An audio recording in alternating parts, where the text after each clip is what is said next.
Assalamualaikum warahmatullahi wabarakatuh. Perkenalkan, nama saya Hafiz Adrian, NIM 222020041. Di sini saya akan memaparkan hasil UTS saya, mata kuliah Fikih Islam. Baiklah, yang pertama, jelaskan dasar pernikahan dalam Islam. Dasar pernikahan ada dua, yaitu Al-Quran dan As-Sunnah. Yang pertama, Al-Quran. Allah Subhanahu wa Ta'ala berfirman dalam surat An-Nisa ayat 3 dan Al-A'raf ayat 189, yang artinya, dan jika kamu tidak akan berlaku adil terhadap anak yatim, maka kawinilah perempuan-perempuan lain yang kamu senangi, 2, 3, atau 4. Dan jika kamu takut tidak akan berlaku adil, cukup satu orang. An-Nisa ayat 3.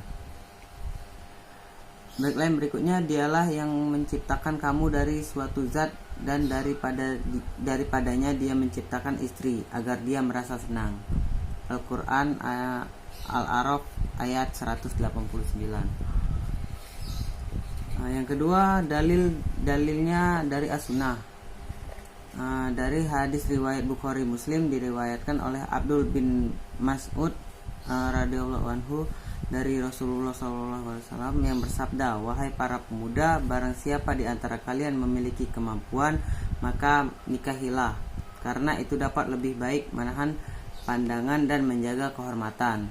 Dan siapa yang tidak memiliki kemampuan itu, hendaklah ia selalu berpuasa, sebab puasa itu merupakan kendali baginya." Yang nomor 2, jelaskan kewajiban istri terhadap suami dan sebaliknya, keluarga dan permasalahan suami istri. Kewajiban istri terhadap suami, yang pertama, taat dan patuh kepada suami. Yang kedua, istri menjaga nama baik suami. Yang ketiga, tidak memasuki seseorang ke dalam rumah tanpa izin suami. Yang keempat, menghormati suami. Yang kelima, jangan meminta sesuatu melebihi kesanggupan suami. Dan yang keenam, amanah terhadap harta dan ikhlas memelihara anak.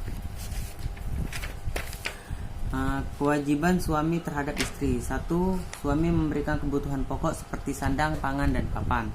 Yang kedua, bergaul dengan istri secara baik. Yang ketiga, memberikan nafkah batin. Yang keempat, tidak boleh membuka aib atau rahasia seorang istri kepada orang lain. Yang kelima, memperkuat kekeluargaan. Yang keenam, memelihara keluarga dalam keimanan. Yang ketujuh, suami wajib adil atas istri-istrinya. Baiklah, yang permasalahan suami istri. Yang pertama, kematian. Yang kedua, nusyuk. Yang ketiga, syikok. Yang keempat, talak.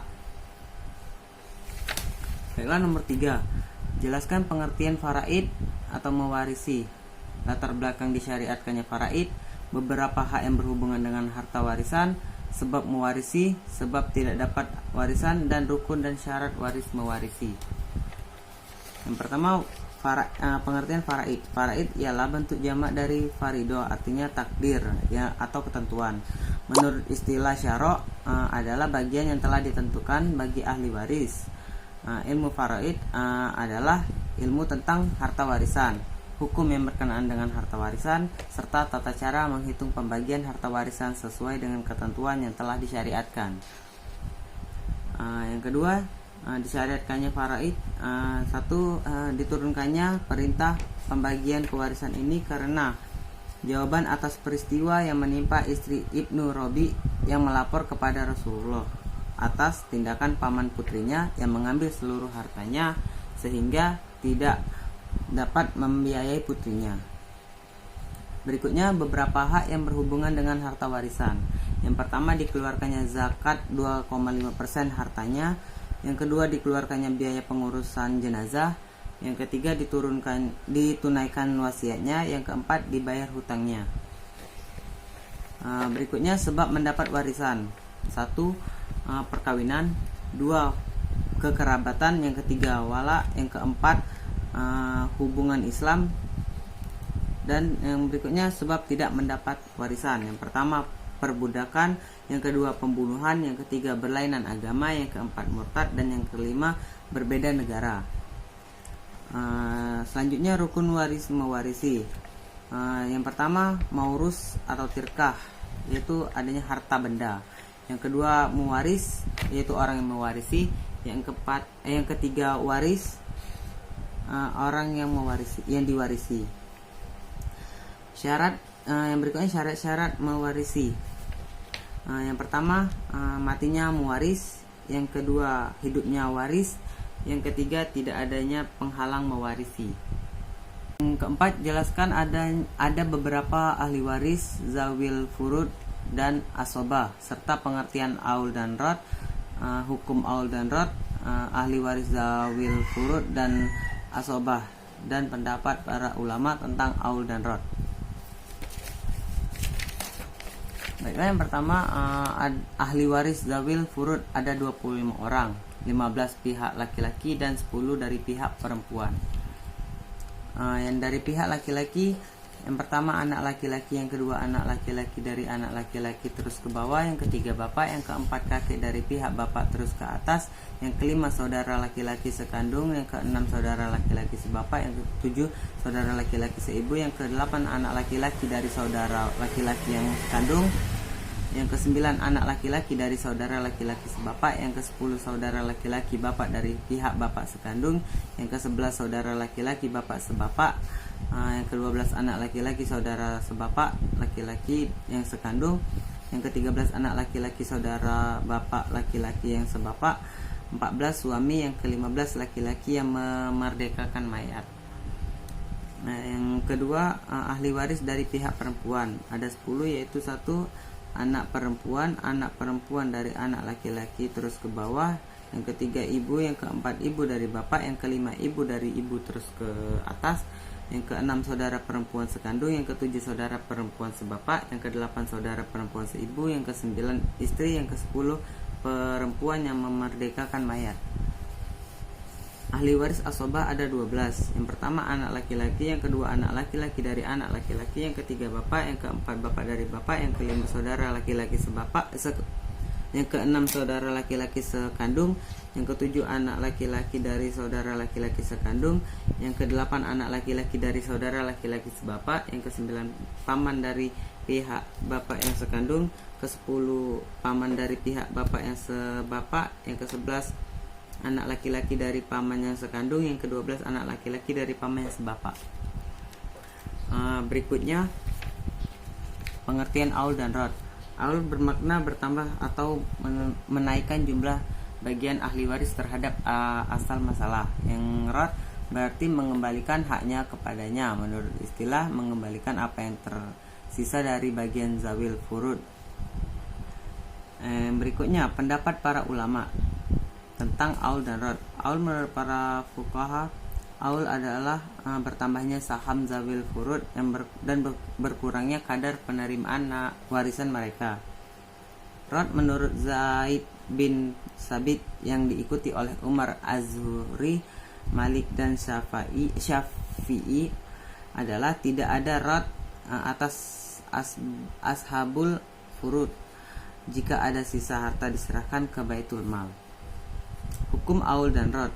Aul untuk penyelesaian kekurangan dalam pembagian harta warisan si pewaris, sedangkan rod merupakan metode untuk menyelesaikan kelebihan dan pembagian harta warisan. Baiklah, nomor 5, jelaskan A. Pengertian wasiat, hibah dan wakaf. B. Dasar hukum wasiat. C. Hibah dan wakaf. D. Rukun wasiat. E. Hibah. F. Wakaf. G. Tata cara pelaksanaan wasiat, hibah dan wakaf akibat wasiat, hibah dan wakaf.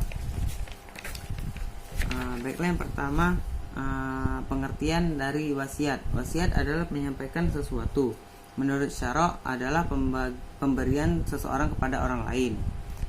Hibah adalah memberikan kepada orang lain baik berupa harta ataupun bukan. Wakaf ialah menahan harta yang mungkin diambil manfaatnya tanpa menghasilkan atau merusak dan bendanya dan digunakan untuk kebaikan. Yang ke B, dasar hukum wasiat. Hukum wasiat berdasarkan kesepakatan ijma' adalah sunnah mu'akkad. Wasiat disyariatkan melalui kitab Al-Quran dan As-Sunnah, yaitu Quran Surat Al-Baqarah ayat 180, Quran Surat Al-Ma'idah ayat 106, dan hadis riwayat Bukhari dan Muslim. Yang ke C, dasar hukum hibah dan wakaf. Yang pertama, hibah Islam mensyariatkan hibah karena itu menegakkan kecintaan antara sesama manusia, sebagaimana hadis riwayat Bukhari dan hadis riwayat Muslim. Yang berikutnya wakaf. Imam Syafi'i, Malik, dan Ahmad berpendapat bahwa wakaf itu adalah salah satu ibadah yang disyariatkan dalam Islam dalam sebagaimana tertuang dalam Quran surat An-Nahl 97 dan Quran surat Ali Imran ayat 92 dan hadis riwayat Muslim, Abu Daud, Turmizi, dan An-Nasai. Yang kedua, rukun wasiat. Ada 3, yaitu adanya orang yang memberi wasiat hendaknya mempunyai kesanggupan untuk melepas hartanya kepada orang lain, balik berakal menentukan sesuatu atas kehendaknya, dan sadar apa yang dilakukan. Yang kedua, adanya orang yang diberi wasiat memiliki 3 syarat, yaitu bukan merupakan ahli waris orang yang berwasiat, orang yang menerima wasiat itu orang tertentu, dan orang yang menerima wasiat tidak pernah membunuh orang yang berwasiat kepadanya. Yang ketiga, ada orang yang akan diwasiatkan. Ada barang yang akan diwasiatkan. 1. Barang atau harta telah ada setelah orang yang berwasiat meninggal. Yang kedua, hartanya haruslah suci. Yang ketiga, jumlahnya tidak lebih dari 1/3 harta yang dimilikinya. Yang ke rukun hibah. Yang pertama, adanya penghibah, yaitu pemilik sah barang yang dihibahkan. Yang kedua, adanya orang yang menerima hibah, yaitu setiap orang baik perorangan atau badan hukum. Yang ketiga, adanya barang yang dihibahkan terdiri dari segala macam bentuk, baik bergerak atau tidak bergerak. Yang ke rukun wakaf. Ada orang yang berwakaf, yaitu pemilik harta benda. Adanya benda yang diwakafkan memiliki 3 syarat, yaitu mutlak kawin, yaitu sah dan halal, harus jelas wujudnya, dan harus kekal. Yang ketiga, ada penerima wakaf. Yang keempat, ada lafaz atau pernyataan penyerahan wakaf. Yang terakhir, tata cara pelaksanaan dan akibat wasiat. Yang pertama, tata cara pelaksanaan wasiat dengan memberikan hartanya kepada orang lain. Itu adalah wasiat. Hibah, memberikan langsung dan mengubah kepemilikan dari yang berhibah menjadi nama yang berhibah. Yang ketiga, wakaf. Pihak yang hendak berwakaf tanahnya haruslah datang dan dihadapkan pejabat pembuat ikrar wakaf. Berikutnya, akibat wasiat, hibah, dan wakaf. Yang pertama, tidak ada hak lagi atas harta yang diwasiatkan. Yang hibah tidak dapat diambil kembali, sedangkan wakaf yang telah dilaksanakan sudah resmi berpindah hak dari pewakaf kepada penerima wakaf. Baiklah, itulah jawaban dari UTS saya. Jika ada salah, saya mohon maaf. Kepada Allah saya mohon ampun. Wassalamualaikum warahmatullahi wabarakatuh.